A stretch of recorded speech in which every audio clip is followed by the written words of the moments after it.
Hi there, it's Sandra here from Create in Spain. If you watch my channel, you know that I tend to use things for things other than their intended purpose. And quite often this is because I want to play around, or it's because I think, I wonder if you can. Quite often you can indeed. So one of the things I've been playing around with recently is resin. Now this is UV resin on a bigger scale to normal.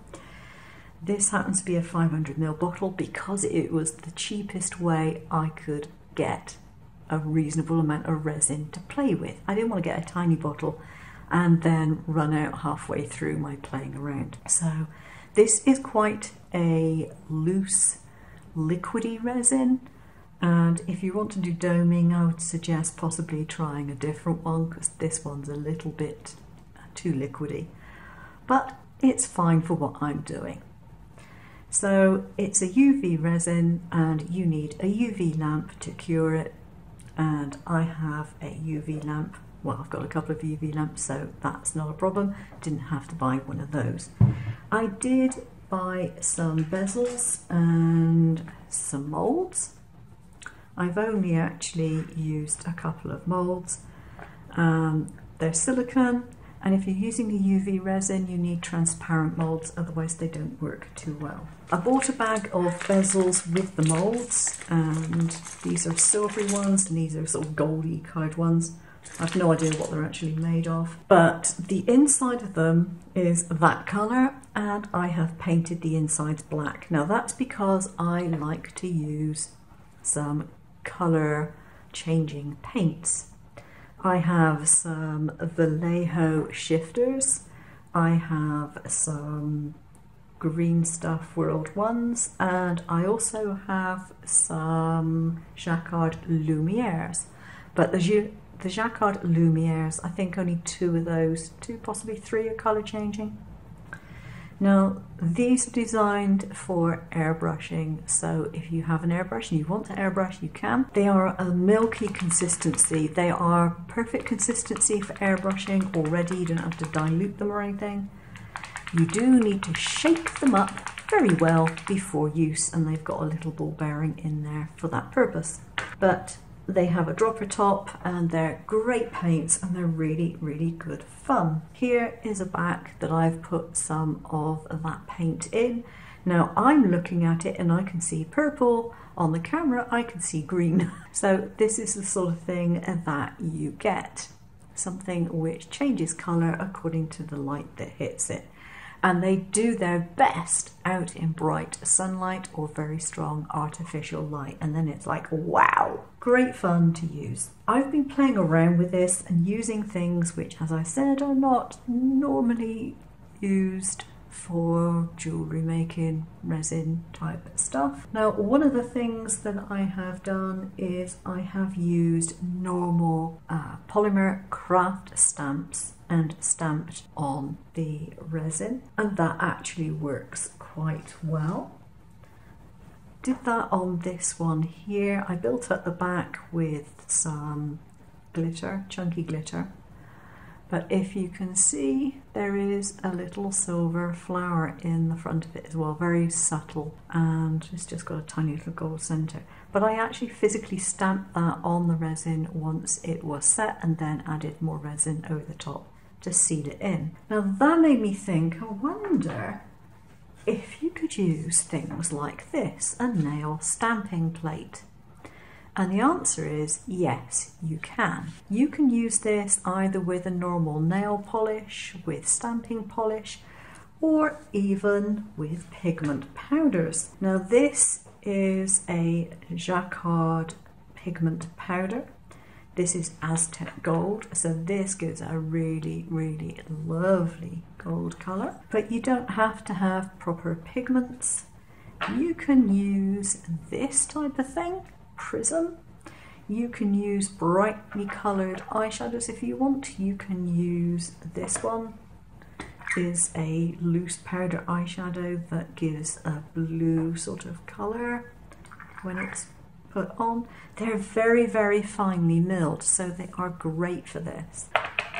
You can even use these, just rub your finger over the, whoops, once you get it open, rub your finger over it like so, and rub over there. You can't see much because of the colour of the powder, but it's going in there. You take your nail stamper, you pick it up, and the design is transferred onto there. Now, if you had some cured resin, if for example you had this, it didn't have the flower design in it, you just want to stamp over the top, you can stamp over the cured resin and then apply another coat of resin to seal it in. Alternatively, you can do what I have done with this one, and you can stamp on some acetate and do it that way. Now, in order to stamp on the acetate, you do need to give it something to stick to.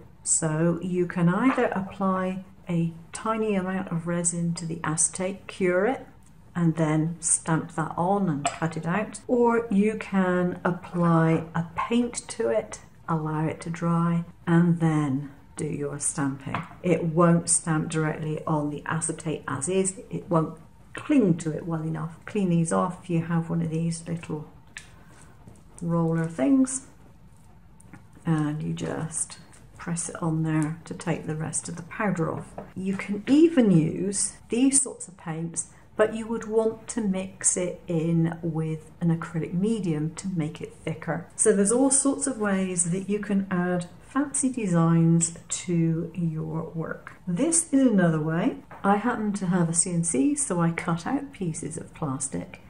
Now this one, what I did was I covered it with a layer of the resin, and then I stamped the image on it with a powder. This one I painted black first, and then I stamped the image with the powder, and it's got the same powder used on both of them, but you can see the difference. Shows up very well on black, not so much on that. Even if I put this inside a black heart like that, it doesn't show up in the same way. I had a bottle of top coat which was going all gummy and revolting, and I literally couldn't use it. So I poured a whole load of acetone in it, cleaned out the bottle thoroughly, removed all the rubbery bits where it had gone solid. Yuck, quite disgusting. And I filled it with this, because if you just want to put a light covering coat on, it's really handy to be able to do it from a bottle. I've also got a couple of these. Now these are just normal eyedropper type bottles that I buy in bulk, and I filled it with a reasonably fine glitter. The advantage of this is that if you just want a light dusting of glitter, you can do it. What you do is you tip it upside down so that it fills the nozzle a little bit, and then squeeze, and it will give you a very light dusting, a very delicate sprinkle, which, if you don't want to overdo the glitter in something, is absolutely brilliant. And bear in mind that if you have resin and you sprinkle glitter on it, that is not going to come out. It's there because resin is sticky.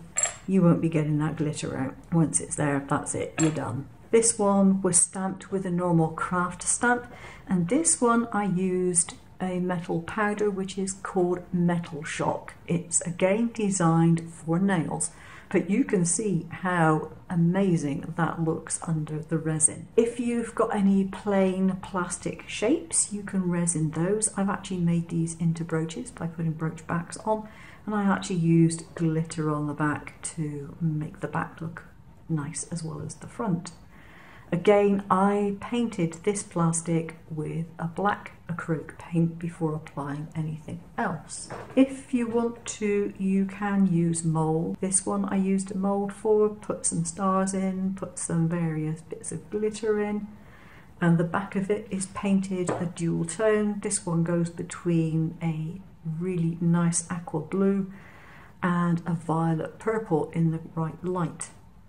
Get it under strong sunlight and it really does dazzle. This one here shows up the power of little gold flakes. I have containers like this with flake in. It's not real gold or anything like that, but you know, who cares? And that looks really pretty. And again, I did a coloured background on that one.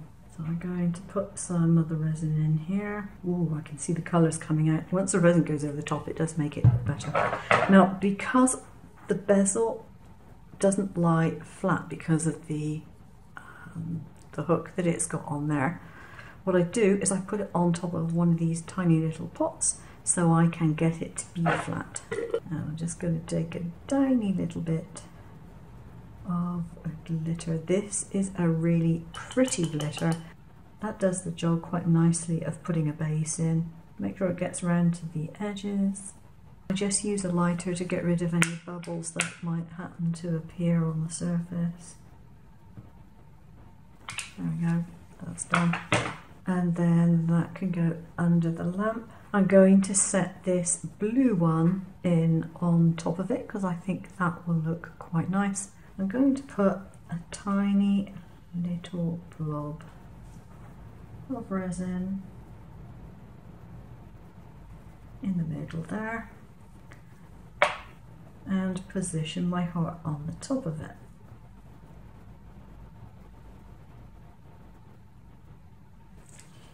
Just checking that it's not too skewed, and that can go back under the lamp.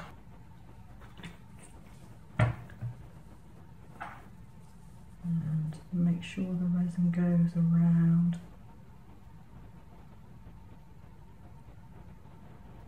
the heart.